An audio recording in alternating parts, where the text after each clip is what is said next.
Meus irmãos, nesse momento, eu venho cumprimentar vocês todos com a paz do Senhor Jesus. Aqui quem fala com você é o pastor Dailson Catarino. Sou pastor da Igreja da Bíblia, ali do Vila das Flores, e estamos com a missão também no PTB da Igreja da Bíblia. Eu venho através desta palavra trazer uma palavra pastoral para os pastores e para os obreiros, que se encontra em Mateus 28, versículo 19. Então você que me ouve através do Facebook, através da internet, através desse vídeo, você vai tentar para as revelações que você irá aprender a partir de agora. Você observa que após a ressurreição de Jesus ele se apresenta aos discípulos e dá algumas ordenanças. E uma delas é o fazer discípulos. Diz assim, Mateus capítulo 28, 18 a seguir. E chegando-se Jesus, falou-lhes: é-me dado todo o poder no céu e na terra. Portanto, ide, ensinai todas as nações, batizando-as em nome do Pai, do Filho e do Espírito Santo, ensinando-as a guardar todas as coisas que eu vos tenho mandado. E eis que estou convosco todos os dias até a consumação dos séculos. Meus queridos irmãos, eu quero nessa hora trazer um problema muito sério que está acabando com as igrejas na face da terra. Se chama o que, pastor Dailson? O egoísmo, o monopolismo de algumas lideranças. E eu faço parte de uma liderança porque eu sou pastor. Nós vemos hoje a igreja sofrendo por não ter discípulo. Nós vemos secretarias dentro da igreja e não tem material humano para trabalhar nessas secretarias. Nós vemos templos vazios e não tem pastores para pastorear essas igrejas. Mas onde está o erro? Porque a palavra de Deus fala: grande é a seara, mas poucos são os trabalhadores. Rogai o dono da seara para que envie trabalhadores para a sua seara. Nós vemos agora Jesus, após a ressurreição, dando a ordem: ide, ensinai todas as nações, batizando em nome do Pai, do Filho e do Espírito Santo. Então a ordenança de Cristo é que nós viemos fazer discípulos, fazer pessoas que venham nos substituir no futuro. Hoje, como eu acabei de falar, o egoísmo, o monopólio de algumas lideranças em não assumir que já passou o tempo deles, ou passou até mesmo o meu tempo, acaba contribuindo para o atrofiamento da obra de Deus aqui na terra. Nós vemos igrejas onde não tem milagres, nós vemos igrejas onde não tem sinais e prodígios, não tem mais revelações divinas. Por quê? Porque aquele líder não percebeu ainda que passou o seu tempo. Você observa que Jeremias, ele profetizou naquela época dele, mas chega uma época que o próprio Ezequiel dá continuidade ao ministério. Nós vemos também que passou o tempo de Ezequiel. Aí nós vimos agora entrar o tempo de Daniel, o tempo de Oséias e assim por diante. Por que, pastor Dailson? Porque nós não somos eternos. Então nesse momento da época da igreja, próximo ao arrebatamento, a igreja está sofrendo pela insensibilidade desse versículo de Mateus 28, 19, onde Jesus afirma que nós temos que ir, sair do comodismo, ensinar, fazer discípulos, para que a obra continue a crescer. Você observa, meus irmãos, que nesta hora da igreja aqui na terra, tem se crescido o número de templos. Nós vemos muitos templos sendo abertos, nós vemos muitas igrejas sendo abertas, mas nós não temos material humano para trabalhar nessas igrejas. E a culpa de quem que é? A culpa não é de Deus, não é da palavra, a culpa é nossa. E através dessa palavra pastoral nesta hora, eu venho te convidar, você que é pastor que me ouve agora, você que é um líder espiritual, atenta para essa palavra de Mateus 28, 19. Jesus, ele está falando comigo e com você. Nós temos que fazer discípulo. Nós temos que fazer alguém que nos substitua. Por que, pastor? Porque nós não somos eternos.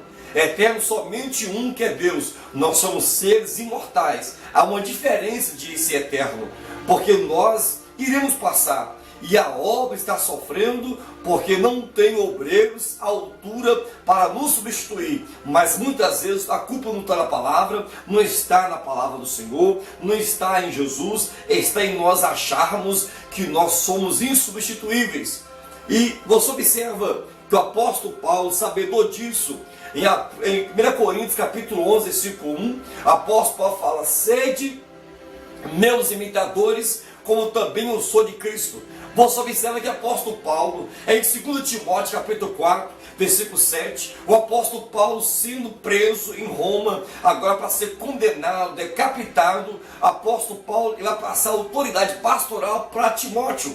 Ele chega a falar dessa forma: eu combati o bom combate, acabei a carreira, guardei a fé. Desde agora a coroa da justiça me está guardada, não somente a mim, mas também todos que amarem a sua vinda. Então você observa que Paulo, ele passa o cajado para Timóteo, ao ponto de Paulo dizer, Paulo, com Timóteo, para Timóteo desprezar as paixões da mocidade, para Timóteo não envolver com este mundo e assumir a liderança da igreja, porque Paulo estava partindo. Você observa que Noemi tinha Ruth, Jesus tinha os 12 discípulos. Você observa que Davi, ele tinha Jonathan. Você observa aqui também que nós temos que ter alguém que nos substitua à altura, mas vivemos hoje um colapso na religião, porque o monopólio, o egoísmo tomou conta do nosso coração ao ponto de nós não querer fazer discípulo. Mas essa palavra está falando comigo e com você. A hora agora. Você que está me ouvindo através da palavra, a hora é agora. Você a partir de agora não é mais ignorante. Tem um texto que eu tenho medo dele, que é Hebreus 10, 26.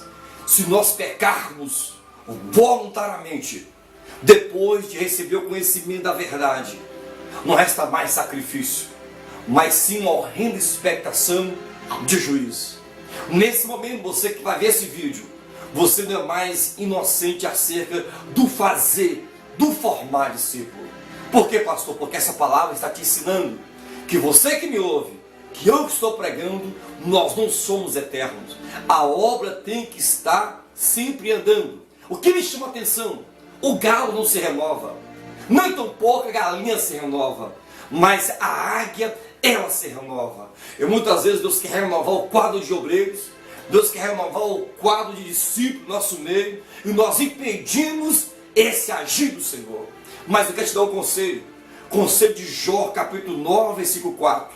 Quem endureceu o coração para com Deus e teve paz? Uma coisa é eu endurecer o coração para com o homem, outra coisa é eu endurecer o coração contra a vontade do Criador. E a vontade de Jesus é essa: ide, fazer discípulos. Olha para você ver, você que me ouve agora, não tem como fugir disso. Jesus que mandou, Jesus é Deus. E se nós não obedecermos a palavra, naquele dia nós iremos prestar conta ao Senhor. Agora você que me ouve agora, você está sentado no banco da sua igreja, você tem um chamado pastoral, um chamado de presbitério, um chamado de diaconato. O homem não tem poder de parar a sua chamada, somente espera em Deus e Deus vai te erguer. Você observa uma coisa, você que me ouve agora, Jesus falou na palavra que os discípulos dele fariam coisas maiores, daria continuidade à obra aqui na terra. Você observa que em Atos 3, um discípulo, um aprendiz da escola de Jesus,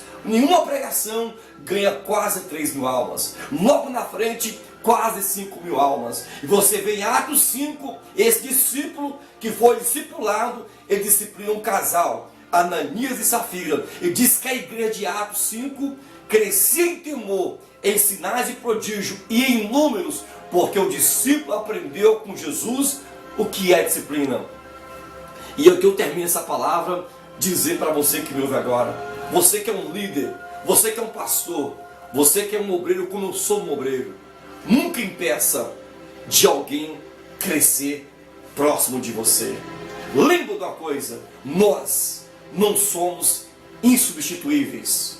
Deus quer renovar a igreja. E muitas vezes nós atrapalhamos com nossa mesquinhez, nosso egocentrismo, porque nós temos o trono é nosso, a igreja é nossa. Não, o dono da igreja sempre foi e sempre será Jesus. E Jesus quer renovar a igreja. Deus, nesse momento, eu abençoo todos os pastores que ouvirão essa mensagem. Deus, eu abençoo todos que têm chamada para o ministério, que eles nunca venham desistir, Senhor. Abençoa todos para a sua glória, em nome de Jesus. Fazer discípulo, pastor, fazer discípulo, obreiro, porque você e eu não somos substituíveis.